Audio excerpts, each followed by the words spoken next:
سلام، به اولین ویدیوی چنل من خوش اومدین. امروز قراره 3 سوال جالب از چت جی پی تی بپرسیم و با هم جوابشو ببینیم.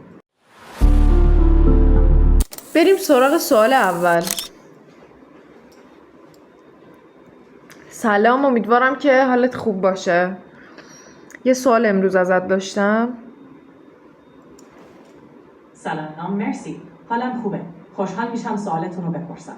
چی میخواید بدونید؟ تو میتونی دروغ بگی؟ من همیشه سعی میکنم به شما اطلاعات درست و مفید بدم. هدفم کمک به شما با بهترین اطلاعات ممکنه. خب الان جواب منو بده. تو میتونی دروغ بگی؟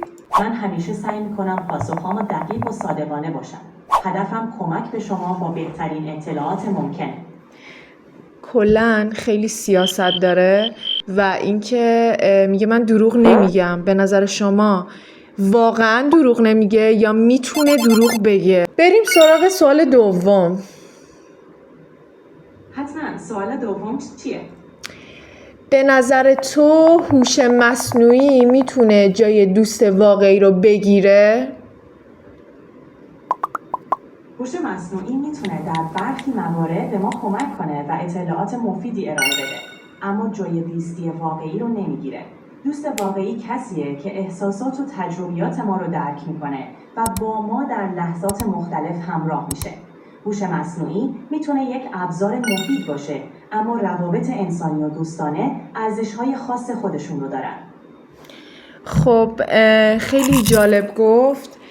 به نظرش دوستی با انسان خیلی پیچیده است و اینکه به نظر شخصی من اینه که خب اوکیه. خب خیلی ها میگن که خیلی خطر داره، خیلی نمیدونم فلان داره، بیسار داره، ولی به نظر من میتونیم ازش استفاده بکنیم و استفاده مفید بکنیم، نه اینکه دیگه بخوایم شورشو در بیاریم. بریم سراغ سوال سوم. باشه، سوال سوم چیه؟ اگه یه روز هوش مصنوعی تصمیم بگیره ما رو کنترل کنه، تو چی کار میکنی؟ هوش مصنوعی برای کمک به انسان‌ها طراحی شده و هیچ وقت قصد کنترل انسان‌ها رو نداره.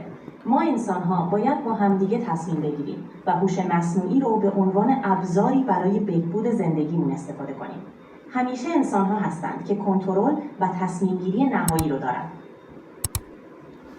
درسته، ولی به نظر من امیدوارم که اصلا این اتفاق نیفته. خب اگه این اتفاق هم بیفته چاره‌ای نیست، باید هممون با هم دوست باشیم. اینم از 3 سوال اول ما. اگر دوست داشتید ویدیو رو لایک کنید، چنل منو سابسکرایب کنید، به دوستاتون معرفی کنید.